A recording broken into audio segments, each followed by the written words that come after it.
Assalomu alaykum do'stlar. Dafamin jamoasidan yangilik. Bu haqda Telegram kanalimizda ham xabar berib o'tgandik. Inshaalloh nasib qilsa bugun sizlar bilan birgalikda anatomiya kitobimiz haqida to'liq ma'lumot berib o'tamiz. Eslatmada aytaman do'stlar, bu kitobimiz anatomiyani o'rganishda lotincha terminlarga qiynaladigan do'stlarimiz uchun universal kitob hisoblanadi. Kitobimiz obzorini boshlashdan avval o'zim haqida qisqacha ma'lumot berib o'tadigan bo'lsam, men Muhammadqodir Muhsinov, Andijon davlat tibbiyot instituti bitiruvchi kurs talabasiman, shuningdek Dafamin jamoasi a'zosi. Jamoamiz bilan birgalikda bu kitob ustida salkam 1 yil ishladik. Nasib qilsa bugun sizlar bilan birgalikda shuni natijasini ko'rib chiqamiz.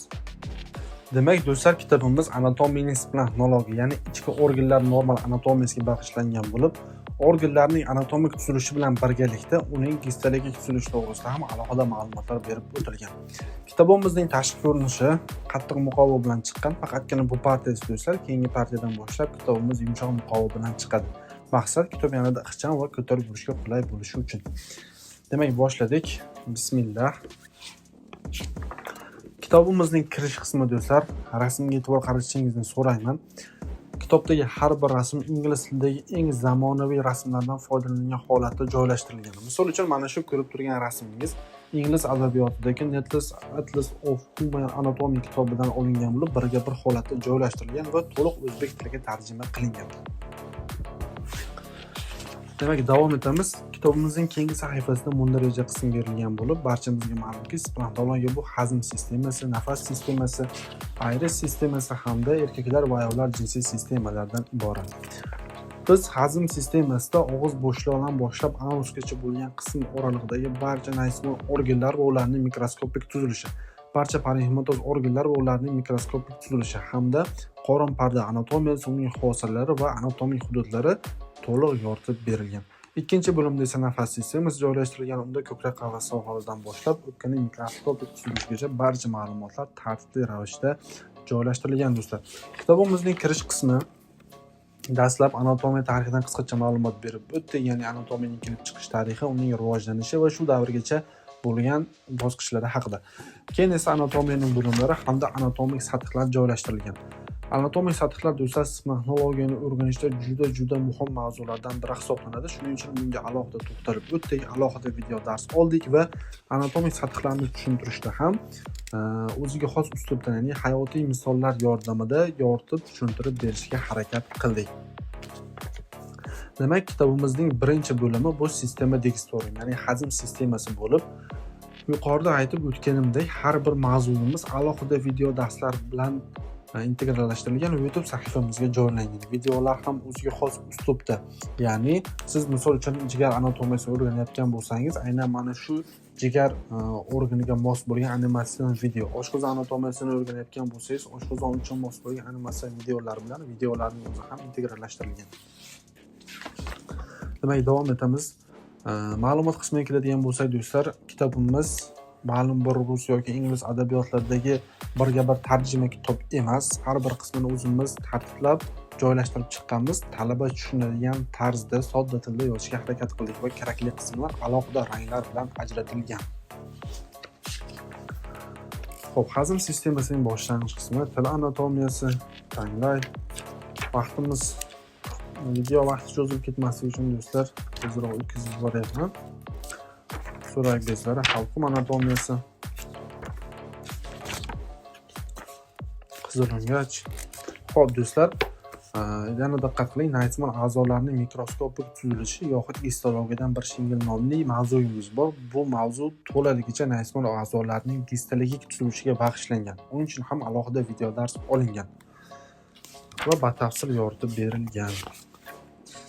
Shu o'rinda ma'lumot o'rnida aytishim mumkin. Mana yana qorin sohalari juda muhim mavzu, klinikada ham juda kerakli bo'lgan mavzulardan biri. Buning uchun ham alohida video dars olingan, alohida to'xtalib o'tilgan. Xo'p do'stlar, oshqozon anatomiyasi. Kitobning yana bir o'ziga xosligi nimada do'stlar? Rasmga diqqat qiladigan bo'lsanglar, yuqorida aytib o'tgandek, barcha rasmlarimiz o'zbek tiliga to'liq tarjima qilingan. Bundan maqsad nima? Ba'zilarda savol tug'ilishi mumkin. Anatomiya lotin tilida o'rgatiladigan, nima uchun rasmlarni o'zbek tiliga tarjima qildinglar deb. Bundan maqsad lotin tilini chetlab o'tish emas do'stlar, aksincha lotin tilini oson va soddaloq o'rganish uchun. Buni hozir tushuntirib beraman.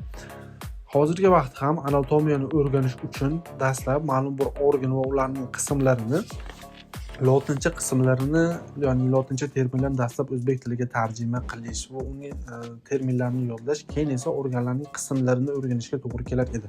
Biz biroz o'zgartirish kiritdik. Endi siz avval organlarning va ularning qismlarini o'zbekcha nomlar yordamida, ya'ni o'zbekcha terminlar asosida o'rganib, to'liq tasavvur hosil qilib olasiz. So'ng esa ularning lotincha terminlarini yodlaysiz. Barcha organlarning lotincha terminlari kitobimizning matn qismida berib o'tilgan. Bu narsa anatomiyani o'rganishda ancha oson va qulay usul hisoblanadi. Shu bilan birgalikda lotincha terminlarni ham tarjima qilishga qo'shimcha vaqt sarflamasligingizni oldini oladi do'stlar. Davom etamiz. Oshqozonning bez hujayralari, ularning sekret yo'llari va vazifalari batafsil yoritib berilgan. Shuningdek, ma'lumotlarga mos rasmni topish uchun har bir rasmga alohida raqam berib chiqqanmiz va ma'lumotlarni o'qiyotgan vaqtingiz shu raqamlar yordamida ma'lumotga mos bo'lgan rasmni topishingiz mumkin bo'ladi. Va yana qulayroq bo'lishi uchun ma'lumot berildimi, shu ma'lumotning pastki qismiga rasmni yoki uning yon sahifasiga o'sha rasmni joylashtirishga harakat qilganmiz, rasmlarni qidirib qolmasligingiz uchun. Xo'p, ichaklar anatomiyasi, me'da osti bezi, jigar anatomiyasi, jigarning yig'ilish tuzilishi, o't qop anatomiyasi, qorin parda anatomiyasi. Xo'p do'stlar, peritonium juda muhim mavzulardan va juda ko'pchilik qiynalar edi.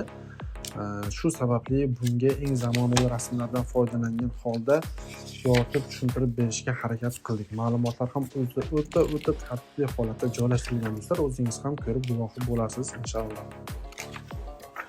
Xo'p, keyingi bo'limimiz bu nafas sistemasi, ya'ni sistema respiratorium. Uning uchun ham alohida video dastur olingan, YouTube sahifamizga joylangan do'stlar. Nafas sistemasining kirish, ya'ni birinchi mavzusi ko'krak qavatini sohalarga ajratuvchi liniyalarni joylashtirdik. Barchamizga ma'lumki, bu liniyalarni bilish barcha tibbiyot yo'nalishidagi xodimlar uchun shart va zarur do'stlar. Siz terapevt, xirurg, pediatr, urolog kim bo'lishidan qat'iy nazar albatta bu liniyalarni bilishingiz shart. Shuning uchun ham bu mavzuga alohida to'xtalib o'tdik. Rasmlarni ham ko'rishingiz mumkin, juda tiniq va aniq tasvirlangan PNG holatdagi rasmlardan foydalanganmiz va iloji boricha kattaroq qilib joylashtirishga harakat qildik do'stlar. Organ va ularning qismlarini oson farqlashingiz va tushunishingiz uchun. Shu bilan birgalikda natural rasmlardan ham foydalanishga harakat qildik. Maqsad natural rasmlarni ko'rish orqali ana shu organlarning tuzilishi va ularning qismlarini oson tushunishingiz va eslab qolishingiz uchun do'stlar. Xo'p, davom etamiz. Xildoq anatomiyasiga keldik. Xildoq anatomiyasida ham har bir proyeksiya uchun alohida rasmlar joylashtirilgan. Ya'ni yuqori, old, yon proyeksiyalar uchun, ularning muskullari uchun ham alohida rasmlar joylashtirilgan. Va endoskopik tasviri. O'pka anatomiyasi. Xo'p, shu bilan do'stlar sidik aris sistemasiga yetib keldik. Sistem urinariy. Albatta uning uchun ham alohida video darslarimiz bor. Har bir ma'lumot uchun esa alohida rasmlar joylashtirilgan. Undan so'ng erkaklar va ayollar jinsiy sistemalar joylashtirilgan. Shu bilan do'stlar kitobimizning yakuniga keldik. Kitobimiz sizga ma'qul kelgan bo'lsa va xarid qilmoqchi bo'lsangiz, quyidagi profilingizga murojaat qilishingiz mumkin.